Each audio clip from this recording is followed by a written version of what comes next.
I don't even know what I'm trying to say.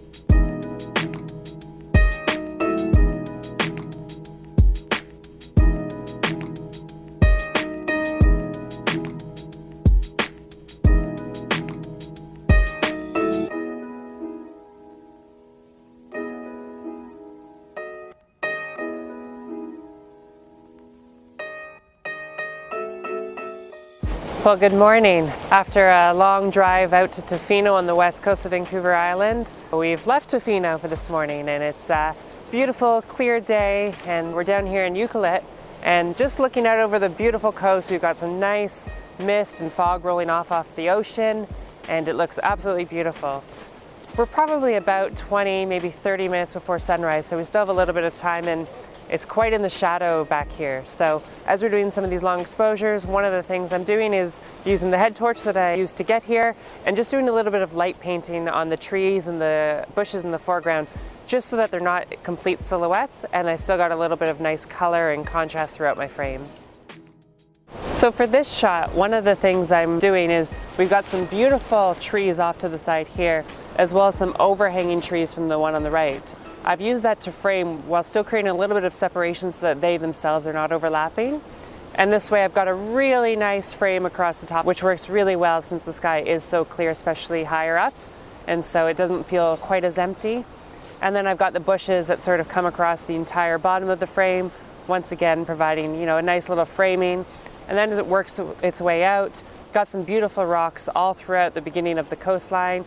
And then it looks out and we've got some more and more rocks, as well as some color in the sky and some fog and mist. So really nice composition here. I'm quite happy with it. I think I'll keep my camera in place, but look around for my next shot.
So I switched to my telephoto and I looked off into the distance, and combined with more of the rocks that are along the other sort of edge of the coastline and some of the fog that's rolling through, there's sort of a really nice definition of the various layers leading out further and further into the distance. And so I've got my polarizer on as well as an ND filter, but I think I've only got a 3-stop right now.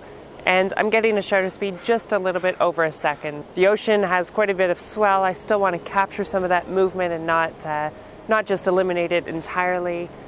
Yeah, it looks really nice how I've got these sort of much darker defined rocks in the foreground, and then the fog with the trees in the background, and they sort of lead out to the ocean on the right side of the frame. So a little bit left heavy, but I think it looks pretty nice because there are a few islands off to the right side.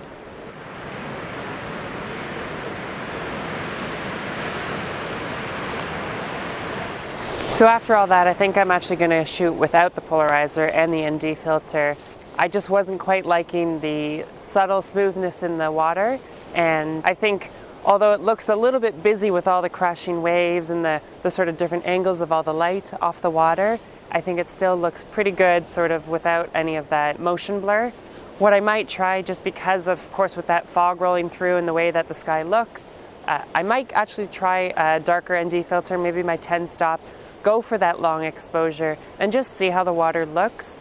And it won't quite be such a minimalistic scene, but it sort of has a little bit of a pastel look with the blue on the water and the sky just catching some of the bright oranges and pinks, and I've got the shot that I think I like, and then I'll just try another way.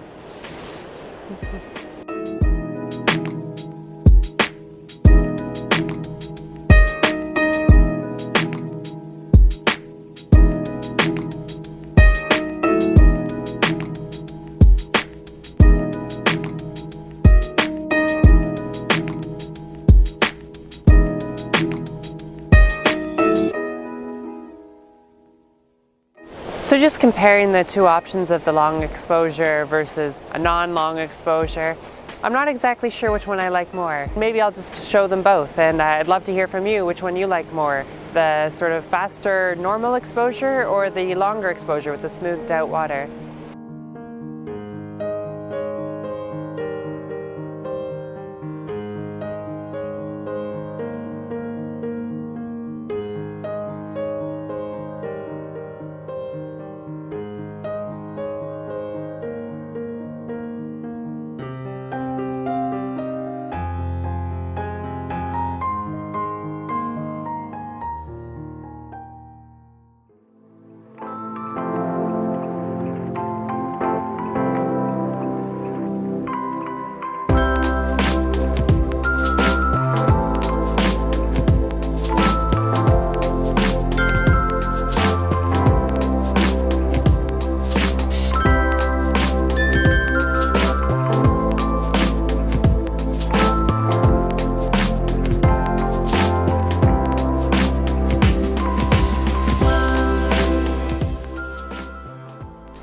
So it just got a lot brighter. The sun's now come above the horizon and risen above some of the clouds that were there, and I sort of at first rushed to get some of these shots as the sun was peeking through, and it's not so much that I dislike them, but I actually think that I like the shots that I got before, a little bit earlier, when I was doing the light painting and when the sun was hidden but still providing some of that brightness. Right now it's providing some beautiful light on some of the rocks and some of the foreground just along the coastline here, so I might walk around, find a few more compositions, but I'm not so sure I'll be shooting into the sun anymore. Just with it sort of being high enough in the sky now and it being a clear day, I just think I'll try using the sun as a light source rather than as a subject. Just shooting into it is so harsh and it's just so bright compared to everything else, and it's a clear blue sky, so we'll just see what other shots we can get in this beautiful morning light. So I haven't moved from this spot just yet. I've actually barely moved my tripod. I've got my telephoto back on, and just with this light now coming up higher and moving across the sky just a little bit more, that fog is starting to dissipate, and I'm actually getting a little bit more clarity in the trees that I was photographing before. And so I'm shooting almost all the way at 200 millimeters and just sort of getting that swell from the ocean coming up, crashing on the rocks, as well as the rocks with the trees and the fog rolling through them. So similar shot to before, but really, really beautiful with this golden light now that we have to work with.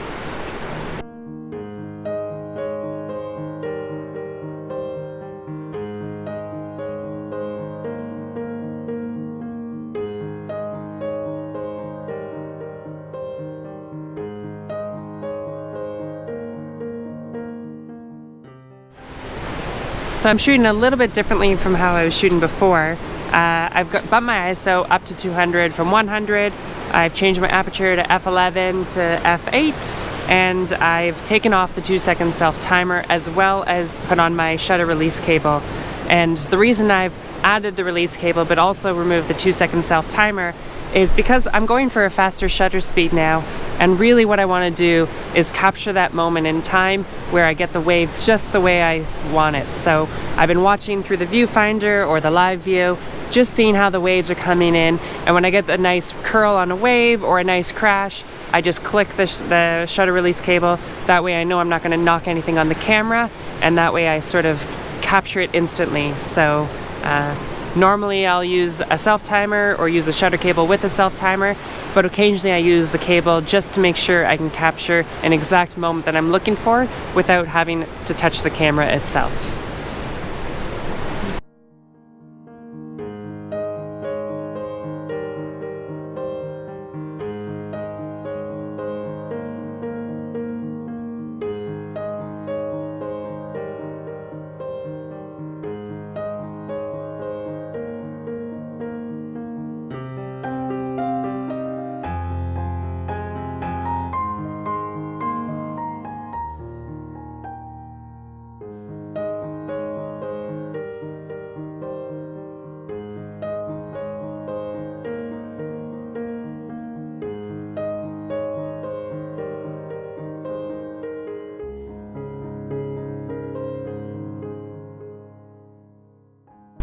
Well, I think we're just about to finish up and head back to the car. We've got quite a bit of drive ahead of us, but this has been an absolutely beautiful place and a beautiful morning, and I think I got some really beautiful photographs there, so absolutely worth it. And they've really built quite a nice trail here. It just wraps along the coastline, and you get quite a few viewpoints that they've added in, so really nice place to take a walk through a beautiful coastline and a forest.